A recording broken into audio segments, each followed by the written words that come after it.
Good morning friends. स्वागत है आपका मेरा यूट्यूब चैनल विजय रावत पे। दोस्तों, आज का हमारा टॉपिक है शारीरिक शिक्षा एवं उसके उद्देश्य। इसके बारे में आज हम बात करेंगे।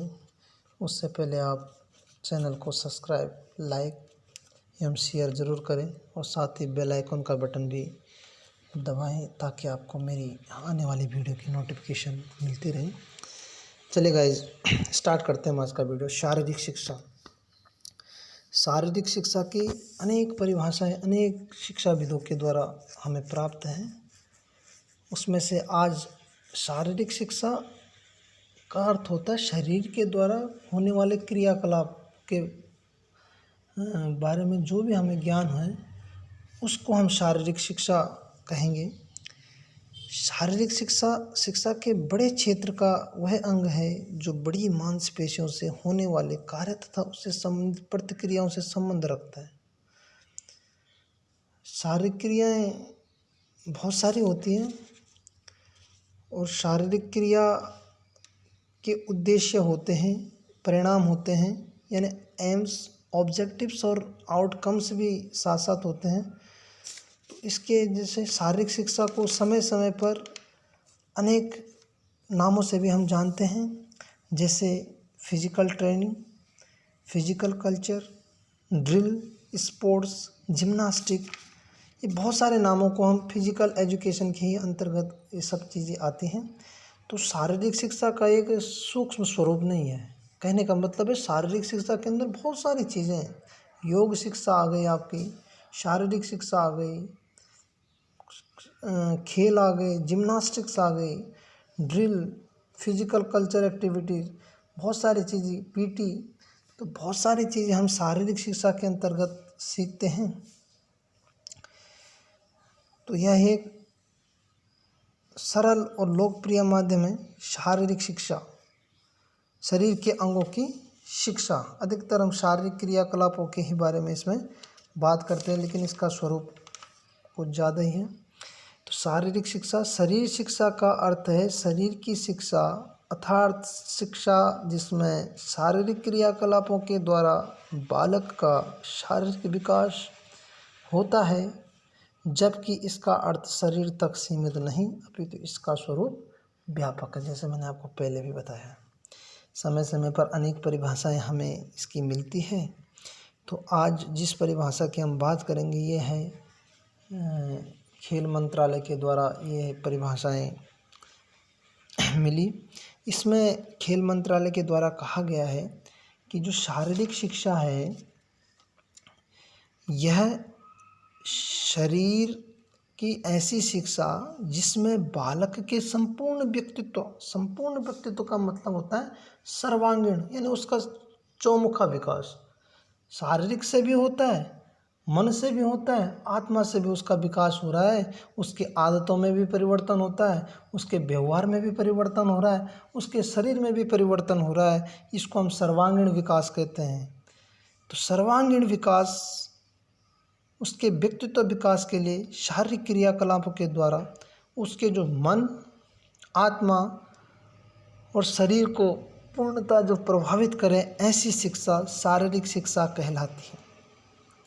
Physically education through physical activities for the development of the total personality of the child to its fullness and perfection in body, mind, spirit. खेल मंत्रालय की ये परिभाषा America association of health physical education and recreation द्वारा भी एक परिभाषा दी गई है। उन्होंने कहा कि शारीरिक शिक्षा वह शिक्षा है जो चुनी हुई सारी क्रियाकलापों के द्वारा, यानी फिक्स जो फिजिकल एक्टिविटीज़ होती है द्वारा दी जाए, जिसमें मनुष्य का विकास तथा प्रयोजन में परिवर्तन हो। तो इस प्रकार की जो शिक्षा है वो भी शारीरिक शिक्षा है। जेपी थॉमस, इन्होंने कहा कि शरीर द्वारा शरीर के लिए, यानी शरीर के द्वारा की जा रही है और उसका लाभ भी शरीर को ही मिल रहा है, ऐसी शिक्षा भी शारीरिक शिक्षा कहलाती है। तो अनेक फिजिकल जो शिक्षाविद हैं उनके द्वारा अनेक परिभाषाएं, शर्मन ने भी एक परिभाषा दी कि शारीरिक शिक्षा शिक्षा का वह अंग जो शारीरिक क्रियाकलापों के द्वारा मनुष्य के चरित्र के चाल चलन को सही करता है।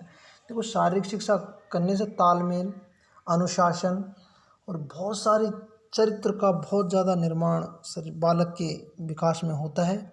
आगे हम इस पर बात करेंगे। तो ये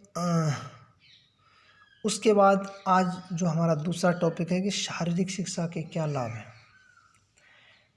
तो शारीरिक शिक्षा के मुख्यतः 2 लाभ जो होते हैं वो हमारे स्वास्थ्य को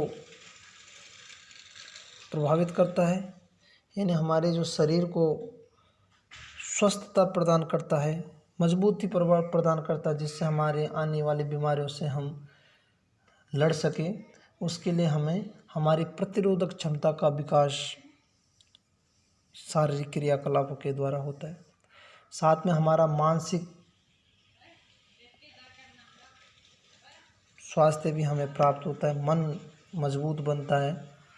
जब हम खेल खेलते हैं तो उसमें बहुत सारे चैलेंज हमें मिलते हैं, जिससे हमारा मन स्ट्रांग बनता है और मन साफ भी रहता है, क्योंकि खेलों के नियम बिल्कुल पारदर्शिता को करते हैं, जिससे हम अनुशासन बनाते हैं खेलों में, और अनेक जानकारी हमारे मानसिक विकास में भी सहायक होती है ये शारीरिक शिक्षा।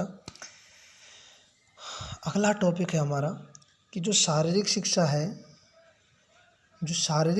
है उसके क्या ऑब्जेक्ट है, यानी उद्देश्य क्या क्या है। तो शारीरिक शिक्षा के अनेक उद्देश्य हैं। सबसे पहले हम उद्देश्य में बात करें, ये श्री हैरी और बक के अनुसार शारीरिक शिक्षा के कुछ उद्देश्य हम बता रहे हैं आपको। इसमें जो सबसे पहले है आपका, सबसे पहला जो है वो है शारीरिक विकास तथा वृद्धि। इस पर मैं एक वीडियो आपके सामने लेके आऊँगा कि शारीरिक शिक्षा विकास और वृद्धि में क्या डिफरेंस है। ये भी आपके लिए विकास क्या होता है और वृद्धि क्या होती है, इस पे भी हम बात करेंगे। उससे पहले हम बात करेंगे कि शारीरिक विकास और वृद्धि यानी 2 उद्देश्य हैं। एक तो शारीरिक विकास, हमारी ग्रोथ को बढ़ाना, शरीर को मजबूत करना, इसका पहला उद्देश्य है। और इसके साथ साथ शारीरिक क्षमता में सुधार, यानी हम शारीरिक विकास, हाइट हमारी बढ़ रही, लेकिन हमारी क्षमताएं कितनी हो रही हैं, हम क्या कोई काम शरीर के द्वारा करने में सक्षम हैं, कोई कार्य करने के लिए भी हम सक्षम बन पा रहे हैं कि नहीं बन पा रहे। तो इसका मुख्य उद्देश्य शारीरिक विकास का 2 चीज़ें हम इसमें प्राप्त करेंगे, एक तो शारीरिक वृद्धि और एक शारीरिक क्षमता में सुधार, 2 हैं। उसके बाद जो दूसरा टॉपिक है हमारा वो है मस्तिष्क तथा मांसपेशियों में तालमेल। मस्तिष्क यानी जो हमारा माइंड होता है और जो हमारे मांसपेशियां, इनमें तालमेल, सामंजस्य, क्योंकि माइंड हमारे मस्तिष्क के द्वारा ही दिए गए जो आदेश होते हैं उनके द्वारा हमारे शरीर के सभी अंग कार्य करते हैं। आप जानते होंगे, साइंस में आपने पढ़ा होगा, तो कि हमारा जो मेन होता है वो मस्तिष्क है, शरीर का जो मुख्य भाग है मस्तिष्क। देखा होगा किसी का अगर मस्तिष्क थोड़ा काम करना बंद कर दे या कम कर दे तो उसके शरीर के अंग उसके अकॉर्डिंग काम नहीं कर पाते, है ना। तो इनका तालमेल यानी पारस्परिक क्रियाओं को करने की क्षमता, जो क्रियाएं होती हैं, जैसे आपको कमांड मिल रहे हैं, क्या हमारे हाथ पैर भी उसी के अकॉर्डिंग काम कर रहे हैं। देखा होगा जैसे व्यायाम करवाया जाता है तो आपको काउंटिंग होती है, आपको उसी के अकॉर्डिंग करना पड़ता है। तो ये तालमेल जो बिठाना होता है वो पारस्परिक क्रियाओं को करने की क्षमता, और मानसिक और दूसरे अंगों को क्रियाओं का विकास, और इन शारीरिक क्रियाओं से हमारा मस्तिष्क का भी विकास होता है कि नहीं होता है। इसका उद्देश्य भी शारीरिक शिक्षा में है कि मानसिक विकास और अनेक दूसरे अंगों को क्रियाओं का विकास, यानी हम शरीर के हाथों से कोई क्रिया करेंगे तो हमारे हाथ मजबूत होंगे, है ना। तो शरीर के जिस अंग का हम ज़्यादा अभ्यास करेंगे शारीरिक क्रियाओं में, उस अंग का विकास कुछ ज़्यादा होता है। देखा होगा आपने जिम में जाके लोग कोई डोले बनाते हैं, कोई ऐप बनाते हैं। अगला जो हमारा टॉपिक है वह है व्यक्तित्व का विकास। दोस्तों, व्यक्तित्व के अंतर्गत बहुत सारी चीज़ें आती हैं। व्यक्तित्व का विकास में शारीरिक शिक्षा, शारीरिक क्रियाकलाप ही नहीं है, लेकिन शारीरिक क्रियाकलापों के द्वारा, शरीर की क्रियाकलापों के द्वारा जब हम शारीरिक शिक्षा करते हैं तो शारीरिक शिक्षा में देखा होगा हमने, हम खेल खेलते हैं,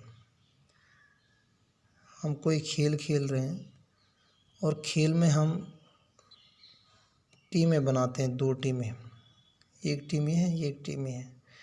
तो जब हम खेलते हैं उस खेल को, तो खेलने के पश्चात क्या होता है कि किसी एक खिलाड़ी को हम लीडर बनाते हैं। तो जब खेल खेला जाता है तो अपने खिलाड़ियों को अपने अनुसार काम करने के लिए प्रेरित करता है। जो अच्छा खिलाड़ी होता है उसको हम कैप्टन बनाते हैं, तो अपने अनुसार खेल, अपनी तैयारी, रणनीतियाँ बनाता है और खेल में प्रतिभाग करते हैं उसके खिलाड़ी। तो कहने का मतलब होता है कि नेतृत्व की भावना का विकास, व्यक्तित्व विकास में बहुत सारी है। तो जब शारीरिक क्रियाकलाप होते हैं तो उसमें नेतृत्व, लीडरशिप का विकास होता है बच्चों के अंदर। हर कोई चाहता है मैं कैप्टन बनूं, मैं अपने तरीके से खेल खिलाऊं, तो नेतृत्व की भावना आती है। दूसरा, अच्छे खिलाड़ी के गुणों को ग्रहण करना। जब हम खेल खेलते तो जो अच्छा खेलता है खिलाड़ी, अधिकांश बच्चे उस पर ज़्यादा फोकस करते हैं, वो कैसे खेल रहा है, उसकी स्किल्स क्या क्या हैं, उन पर ध्यान देते हैं, तो वो चीज़ें भी सीखी जाती है। अब बंद कमरे में जब हम पढ़ाई करते हैं तो तब ये चीज़ें नहीं सीखी जाती, लेकिन मैदान में बच्चों के अनेक गुणों का भी दिखाई देते हैं। तीसरा है आपसी मेल जोल की आदत, आपस में मेल जोल बढ़ाना।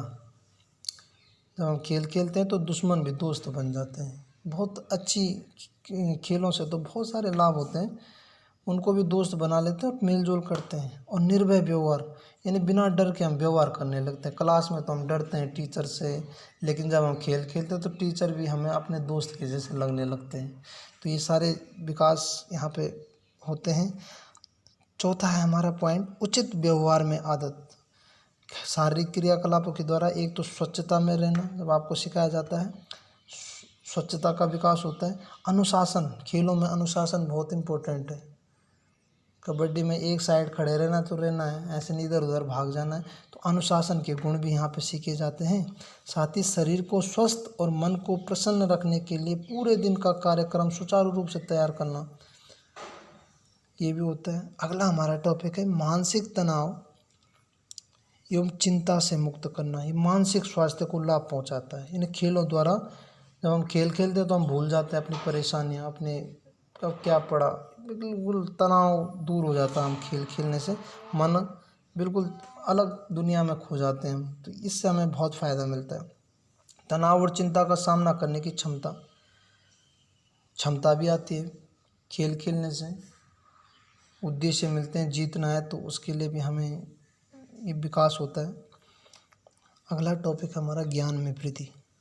अब ज्ञान में क्या क्या वृद्धि होती है, एक तो हमें खेलों के नियमों का ज्ञान हो जाता है। खेल खेलने से पता भी नहीं चलता कब खेल के नियम हमें आ गए। क्लास में पढ़ाएंगे तो समझ में नहीं आएगा, लेकिन हम जब खेल खेलते हैं तो अपने आप ही हमें खेलों के नियमों का भी ज्ञान होने लगता है। खेलों और व्यायाम से संबंधित ज्ञान, यानी खेल और व्यायाम के जो नियम हैं उनका भी ज्ञान। और खेलों के माध्यम से शिक्षा संबंधी ज्ञान, यानी जिस खेल को खेलने से हमें क्या लाभ मिलता है उसका भी हमें लाभ मिलता है। साथ ही अगला टॉपिक हमारा है नागरिकता की भावना, यानी देश के लिए कुछ करना। खेलों में देखा होगा खिलाड़ी छोटे लेवल से बड़े लेवल पर जब जाते हैं तो राष्ट्रीय लेवल फिर अंतर्राष्ट्रीय लेवल पर खेलने जाते हैं, तो एक नागरिकता की भावना का विकास भी हमारे अंदर होता है। यानी मन में देश के लिए कुछ करने गुजरने की भावनाएं पैदा होती है। तो ये अनेक नागरिक भावना का विकास करना भी शारीरिक शिक्षा का एक उद्देश्य है। तो गाइज, आज के जो हमारे टॉपिक थे शारीरिक शिक्षा के उद्देश्य, वो सभी टॉपिक हमने आज पूरे कर लिए हैं। तो आई होप आपको ये वीडियो अच्छी लगी हो और आपने कुछ अच्छे से समझा होगा। तो आने वाली वीडियो में जब हम शारीरिक शिक्षा की बात करेंगे तो इसके हम क्षेत्र की बात करेंगे। इसके क्षेत्र में जैसे खेल, कौन कौन से खेल होते हैं, और शारीरिक शिक्षा की आवश्यकता क्यों है हमें, इसके बारे में। और साथ ही हम बात करेंगे कि शारीरिक वृद्धि और शारीरिक विकास में क्या क्या अंतर है, तो इनके बारे में भी हम बात करेंगे। तो ओके गाइस, फिर अलविदा लेते हैं आपसे। Thank you.